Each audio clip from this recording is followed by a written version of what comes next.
Hallelujah.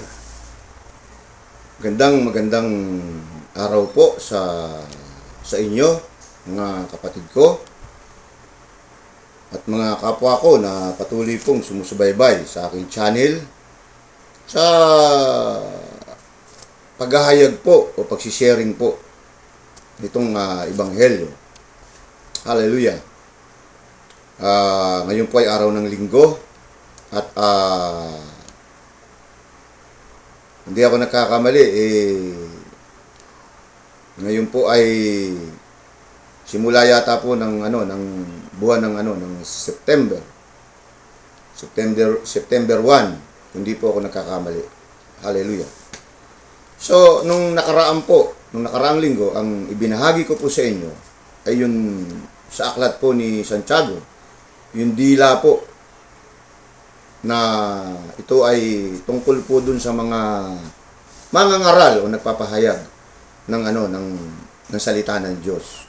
O hindi lamang mga mangangaral kundi mga gumaganap o nagnanais maglingkod sa ating Panginoong Jesucristo. Kasi dito lang po talaga magkakaroon ng kaganapan sa tunay na mga naglilingkod sa Panginoon.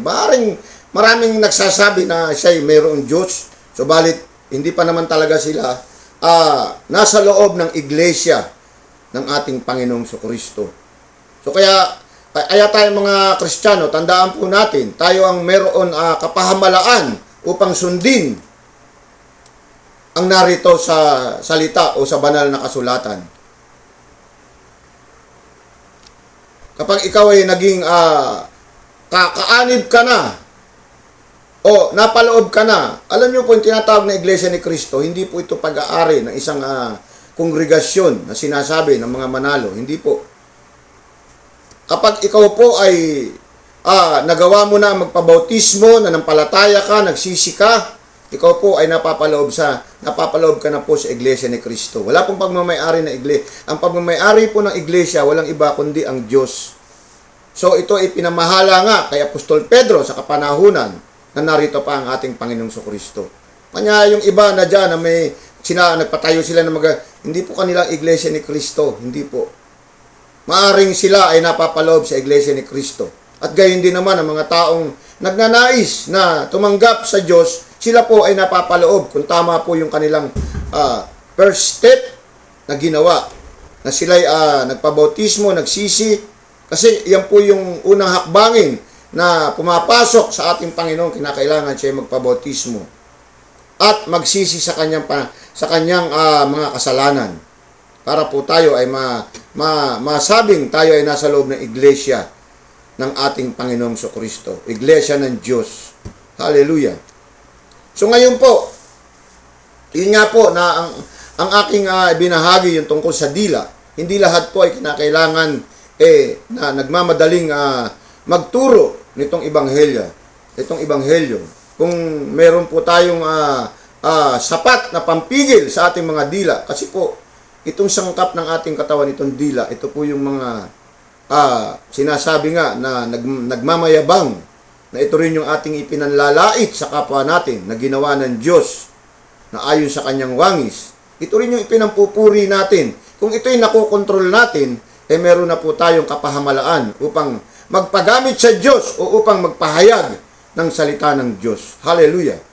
Yun po yung binabanggit doon sa sinasabi ni Apostol Santiago sa kanyang aklat. Hallelujah.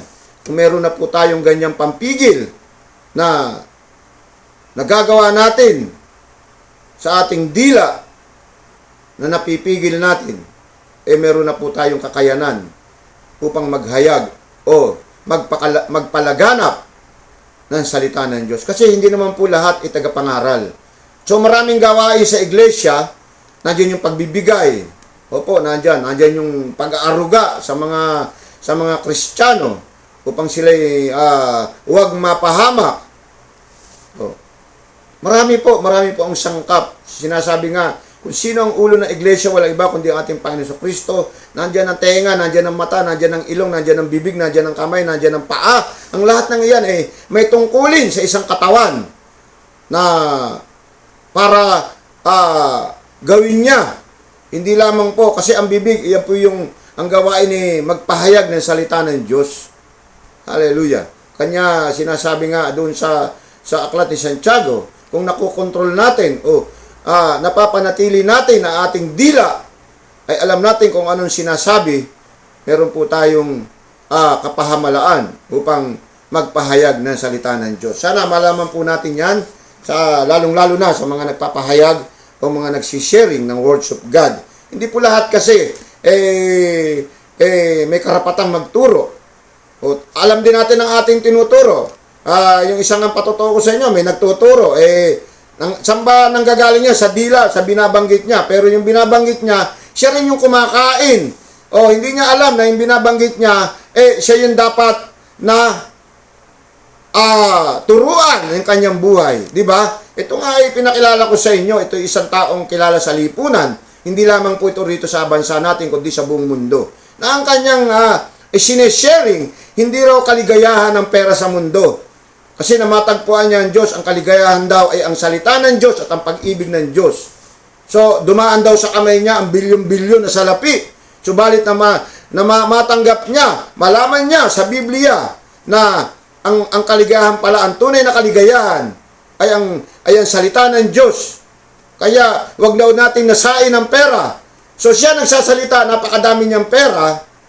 Kung nalalaman lamang niya na yung sinasabi niya ay siya yung dapat na i-apply niya sa sarili niya. Opo, ganun po iyon. Marami pong ganyan mga nagpapatotoo na nagsasalita lamang. Subalit, malayo naman po ang gawa sa kanilang buhay. Ang sabi nga ng Panginoon sa mga disipulo niya, nung magtanong yung isang disipulo niya, Panginoon, kami po ba ay susunod sa mga eskriba, sa mga paraseyo? Sundin niyo sila. Kung ang kanilang sinasabi ay patungkol sa Diyos, sundin niyo sila. Subalit, huwag niyo susundin ang kanilang ipinamumuhay. Tama po ba yun? Opo. May karapatan tong taon tong na mag-sharing. Pero wala po siya matatanggap na blessing na buhat sa Diyos. Sapagkat, yun nga, ang taong ito ay nagsisharing lamang para sabihin ng maraming tao na siya ay marunong din pala mag-share ng salita ng Diyos. Pero, hindi naman po niya ina-apply sa kanyang buhay. Hallelujah. Ang importante po, kung tayo naglilingkod sa Diyos, ang kalakip po nito ang paggawa. Opo, ang paggawa po. So, ano po ba ang sabi sa Biblia? Mahirap makasumpong ng kaharian na ipinapangako ng Diyos sa mga taong mayayaman. Isa po naging patotoo rito, yung taong mayaman ay sinering ko sa inyo na nagtatanong kung paano niya matatamo ang pangako ng amang Diyos na kaharian. So, ang sabi ng Diyos sa shortcut ng pananalita, bumalik ka sa inyo, ipagbili mo ang iyong kayamanan at pamigay mo sa mga mahihirap na nangangailangan at matatamo mo ang nais mo, sumunod ka sa akin. Ganun po ang tamang paglilingkod. Hindi po iyan yung ayon lamang sa inyong pag-iisip. Marami kasi ngayon naglilingkod sa Diyos na ayon lamang sa kanilang nalalaman at ayon lamang sa pabor ng buhay nila. Ganun po ang nangyayari sa ngayon. Kung pabor sa buhay nila, maglilingkod sila. Kasi according to your knowledge, according sa iyong nalalaman, ako po nagtuturo ng salita ng Diyos, ayon po sa Biblia ang ginagawa natin dito. Hallelujah. Ako po, bilang isang naglilingkod sa Diyos, nabubuhay po ako sa biyaya ng Diyos. Opo, nabubuhay po ako. Sa ngayon nga po, medyo blessed ako ngayon. Ang Panginoon nagbigay sa akin ng panggastos ko sa darating na araw. Sa totoo lang, medyo papawala na po yung blessing. Hinipo niya yung isa kong anak. Binigyan ako, inabutan ako ng pera. O pa, panggastos mo. Alam ng Diyos. Sabi nga, unahin muna natin siya at ang pangangailangan natin ay kanyang ipagkakaloob. Opo. Yung mga taong nagpapatotoo na mayayaman, pasensya na po kayo. Pasensya na po kayo. Wala po kayong kaligtasan. Tandaan niyo po, magtanong po kayo sa akin. Hindi po ako nagyayabang sapagkat tong sinasabi sa Biblia na mas mainam pa ang isang kamelo na dumaan sa butas ng krayong kaysa sa isang taong mayaman. Sana po malaman nyo ang ibig sabihin ng Diyos na sinasabing ganun sa kanyang mga parable. Hallelujah. So, nandito po tayo ngayon. Yan po lamang sharing ko sa inyo, napahabol na isinare ko sa inyo noong nakaraan, ang dila. Ito po ay masusumpungan natin kay Santiago po uli. Dito po sa chapter 3, verse 13 to 18. So tayo po ay babalik dun sa English. Dahil, di ba, sabi ko nga po sa inyo, itong channel ko, hindi lamang po tayo mga Pilipino ang siyang nakikinig o nakababasa, nakapanonood nito. Ito naman po ay isasali natin sa Tagalog. Yung mga katulad ko na hindi halos nakakaunawa, malalaman po natin kasi meron din po itong Tagalog. Itong Bible ko, ang side nito, English, ang side Tagalog. Hallelujah! Ang ating pong, ang binigay po ng ang ating Santong Banal na Espiritu na ating pag-aaralan o i-share ko sa inyo ay itong the wisdom from above. So, na itong karunungan na galing sa Diyos na ipinagkakaloob niya. So, sa verse 13 hanggang 18 po ito, babasahin ko po sa inyo. Are there any of you who are wise and understanding? You are to prove it by your good life, but your good deeds perform with humility and wisdom. But if in your heart you are jealous, bitter, and selfish, don't seize again the truth by boasting of your wisdom. Such a wisdom does not come down from heaven. It belongs to the world. It is spiritual and demonic. Where there is jealous and selfishness, there is also disorders and every kind of evil. But the wisdom from above is pure. First of all, it is also peaceful, gentle, and friendly. It is full of compassion and produce as a harvest of good deeds is free from prejudice and hypocrites. And goodness is the harvest that is produced from the seeds of the peacemaker, plan and peace. Hallelujah! So sinasabi po rito, binasa ko po sa English, sinasabi po rito sa Tagalog, sino sa inyo ang marunong makaunawa, ipakita nyo ito sa pamamagitan ng wastong pamumuhay na bunga ng pagpakumbaba at karunungan. Ngunit kung ang nagahari sa inyong puso ay inggit at maaring hangarin, huwag ninyo itong ipagmalakit, huwag ninyong pabulaanan ang katotohanan. Hindi galing sa Diyos ang kanyang karunungan, kundi mula sa dyablo, makasanlibutan at makaalam, sapagkat nasaan man nagahari ang inggit at makasariling hangarin, nagahari rin doon ang kaguluhan at lahat ng uri na masamang gawa. Ngunit ang may karunungan mula sa Diyos, una sa lahat, ay may malinis na pamumuhay. Siya'y na maibigin sa kapayapaan, mahinahon, mapagbigay, mahabagin, masipag sa paggawa, at mabuti, hindi nagtatangi, hindi nagkukunwari, at namumunga ng katuwiran ang binhi ng kapayapaang inihasik ng taong maibigin sa kapayapaan. Hallelujah! O purihin natin ang Panginoong Kristo. Excuse me po. Sabi rito sa aklat ni Apostol Santiago, sino sa inyo ang marunong at nakaunawa, ipakita niyo sa pamamagitan ng wastong pamumuhay, sa bunga ng pagpakumbaba at karunungan. So ito po para po doon sa mga pure na Christian, higit sa lahat doon sa mga nangangaral. Sino raw po nakakaunawa ng karunungan? Kasi marami ngayon ang nagpapahayag ng salita ng Diyos na ang karunungan daw ay alam nila.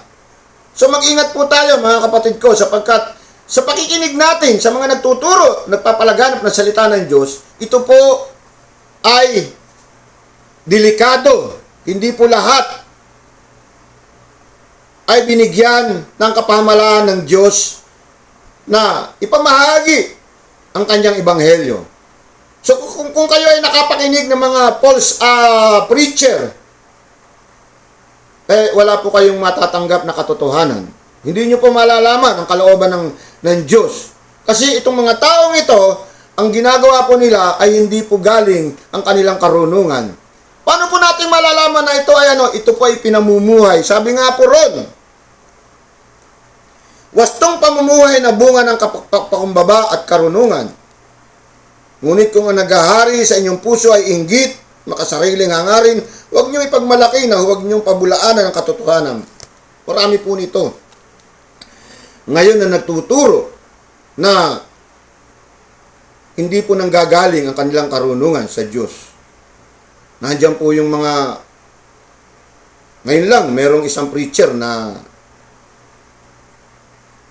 hinahanap po ng ating pahamalaan dahil dapat niya pong patutuhanan na siya'y walang kasalanan sa nangyayari na ibinibintang sa kanya. Sa totoo lang po, hindi po ito kasama sa salita ng Diyos. Sa akin lang po ito nanggaling. Kung ikaw po ay walang kasalanan, dapat harapin mo. Idepensa mo ang iyong sarili na wala kang kasalanan. Kasi kapag ikaw'y nagtatago, tandaan mo, ang isang tao nagtatago, meron po siyang pinangingilagan. Meron po siyang pinangingilagan. Ano po pinangingilagan niya? Meron po siyang isang bagay na masama na ginawa. Di ba? Ang sabi nga ng Panginoon sa kanyang Biblia, sa kadiliman, ihantad natin ang kaliwanagan. O, kung ikaw ay isang pastor, na ikaw ay isang matagal ng guro, ang kadiliman na alam mong wala naman sa'yo, ihantad mo sa kaliwanagan. Ipakita mo sa kaliwanagan. Marami po ito ngayon. Meron din ganyang pastor na doon na siya inabutan ng buhay sa ibang bansa na tumakas siya rito para wag lang siyang kasi kahiya-hiya po kapag siya ay nakulong na hindi niya napatutuhanan na wala siyang kasalanan. So, nag-skip din itong pastor na to kaya lang ito ay namatay na doon sa ibang bansa. Na ang naging kaso rin ito ay karimal-dumal. Nakita nyo, maraming pastor na mga nagtuturo ng salita ng Diyos na involved sa mga ganitong gawain na sinasabi ng Biblia. Hallelujah! Kaya mag-ingat po kayo mga kapatid ko. Ang isang tunay na nagtuturo ay malinis po. Ipinamumuhay niya po ang tamang karunungan na pinagkakaloob ng Diyos. Hallelujah! Para po nyo malaman, ito po ay katugma ng iyong sinasabi sa iyong mga miyembro, ipinakikita mo. Nakatugma ang iyong pamumuhay. Hallelujah. Kaya hindi po basta-basta ang pagtuturo eh. Yung maraming mga milyon-milyon ng convert, ako, hindi po ito paramihan. Sinasabi ko nga sa inyo, kaya hindi kayo makinig sa ipinapahayag kong salita ng Diyos sa inyo, ay hindi po ako nalulungkot. Dahil sabi sa Biblia, ako po ay naglilingkod sa Diyos, hindi sa inyo. Ibinabahagi ko lamang sa inyo ang kabutihan ng Diyos para makuha nyo at kayo rin ay nagkaroon ng kaligtasan. Hallelujah. May nakikinig po sa akin, hindi lang po isa, maging mga anghel ng Diyos na milyon-milyon, bilyon-bilyon nakikinig sa sinasabi ko rito. At pati yung pamumuhay ko, tinitignan nila. Hallelujah. Tandaan nyo po, ang mga binabahagi ko sa inyo, ito hindi po galing sa karunungan ko. Ito po ay galing sa Espiritu ng Diyos na pinagkakaloob sa akin. Ang sabi nga po rito, ngunit kung ang naghahari sa inyong puso ay inggit, makasariling hangarin, huwag ninyong ipagmalaki at huwag ninyong pabulaanan ang katotohanan. Marami po nito. Ang mga nagtuturong inggit, makasarili, pinapabulaanan ang katotohanan, pinapalitan po nila, pinapabulaanan. Hindi po nila tinatanggap ang gumagawa po sila ng ibang pagpapaliwanag tungkol sa salita ng Diyos. Hallelujah. Marami po nito, napakasakit po na isipin. Na marami rin mga tao, kasi nga, ang mentalidad ng tao ngayon, ganito, kapag magaling magsalita, o pabor sa buhay niya. Dito ako kasi, dito, walang maraming bawal eh. Dito ako kasi, dito maraming artista eh. Nandiyan yung mga, may mga mayor pa nga dyan, may congressman nga dyan, may senador nga dyan na member eh. Doon po sila nagbe-base, doon po sila Hindi po, tandaan niyo po mga kapatid ko, ang pananampalataya sa Diyos, hindi po natin yan ibinabase na naandun yung ating tinitingala na tao, naandun yung gusto natin sa ating buhay. Ito po ay pagdidesisyon na nalalaman natin na ang gawa ng Diyos ay napapaloob dyan sa ating sasalihan o papasukan na relihiyon. Hallelujah. Bagay, wala tayong magagawa dahil maging ang Panginoong Kristo na narito pa sa lupa. Ano ang sabi niya? Mahirap makasumpong ng kaligtasan ang sanlibutang ito. Dahil sa dala, dahil sa nangingibabaw na kasalanan. Totoo po yun. Sapagkat sinabi sa unang Juan, sa sulat ni Juan, sapagkat ang sanlibutang ito ay pinamumunuan ng dyablo. Hallelujah. Kanya maging matatag ang ating pananampalataya sa Diyos na bigyan tayo ng pagtitiis, pagpapakumbaba. Yan po ang mga tunay na Kristiyano, nagpapakumbaba, nagtitiis. Hindi yung may mga preacher dyan na halos mag-away-away na, nakakasakit ng damdamin pag nagsalita. May nagmumura dyan, may nagsasabi ng gago, bobo, loko-loko, tarantado. Ay yan ba dapat marinig sa iyong bibig? Na ikaw ay preacher ka. Hallelujah. Binibigyan po nila ng panangatuwiran yung ganyan. Ayun nga, sinasabi nga rito. Sabi nga rito, ayan o, pinapabulaanan ng katotohanan, hindi galing sa Diyos ang kanyang karunungan, kundi mula sa dyablo, makasanlibutan at kaalaman. Sapagkat sa Ama nagahari ang inggit, makasariling hangarin. Nagahari din doon ang kaguluhan, lahat ng uri na masamang gawa. Nakita nyo kaguluhan? Sa mga ganyang pagdidibate, meron bang kapayapaan dyan, di ba? Di ba? Ang sasama ng mga puso nyo dyan, kasi ang hinahangad nyo dyan, kayo ang tama. Tapos, pinapangatuwiran nyo yan. Please lang yung mga nakikinig sa ganyan, yung sumasama, nakikisa sa ganyan, nasa dyablo po kayo, sinasabi dito sa Biblia. Lahat kayo, nasa dyablo kayo. Nasa dyablo kayo, nasa ilalim kayo ng kapangyarihan ng dyablo ang ginagawa nyo. Wala kayong dapat patutuhanan na kung kayo magaling o kayo ang tama. Tayo naglilingkod sa Diyos. Ang Diyos ang siya magbibigay ng karangalan sa atin, hindi ang mga taong nakikinig sa atin. Hallelujah. Para sabihin ko sa inyo, kanya nga ako, hindi ako naghahangad. Kaya dito, kay purihin ako rito sa Facebook, na ikaw ang galing mo magturo. Hindi ko po, i-accept ko yan. Pero mas higit na hinahangad ko ay ang karangalan ay pagkakalob sa akin ng Diyos. Hallelujah. Kaya tandaan nyo, mga kapatid kong Kristyan, lalo na yung mga ang pananampalataya ay hindi pa gano'n nakaunawa ng karunungan. Ito lang ang sinasabi sa Biblia. Kung ito'y pinamumuhay nila, kasama ng kanilang ipinamumuhay, ang karunungan na kanilang natamo na buhat sa langit, ito ang merong katotohanan. Susunod, verse 17 hanggang 18 na po tayo. Ngunit, ang may karunungan mula sa Diyos, una sa lahat, may malinis na pamumuhay, siya'y maibigin sa kapayapaan, mahinaw, mapagbigay, mahabagin, masipag sa paggawa ng mabuti, hindi nagtatangi, hindi nagkukunwari, at namumunga ng katuwiran, ang binhi ng kapayapaan, hinahasik ng taong maibigin sa kapayapaan. Ito, yung makikita nyo sa isang taong nakatanggap na tunay na karunungan. Ang sinasabi po ni Apostol Pablo dito sa libro niya. Ano ang sabi rito? Maibigin sa kapayapaan, mahinahon, mapagbigay, mahabagin, masipag sa paggawa ng mabuti, hindi nagtatangi, hindi nagkukunwari, hindi namumunga ng katuwiran, ang binhi ng kapayapaan, hinahasik ng taong maibigin sa kapayapaan. Purihin ang Panginoong Jesucristo, sapagkat hindi ko sinasabi sa inyo sa paglalive kong ito na ako'y isang taong matuwid. Subalit, pinag-aaralan ko po na maging isang karapat-dapat sa sinasabi ng Diyos. Hallelujah. At ito namang mga bagay na sinasabi rito ay nai-apply ko na ito.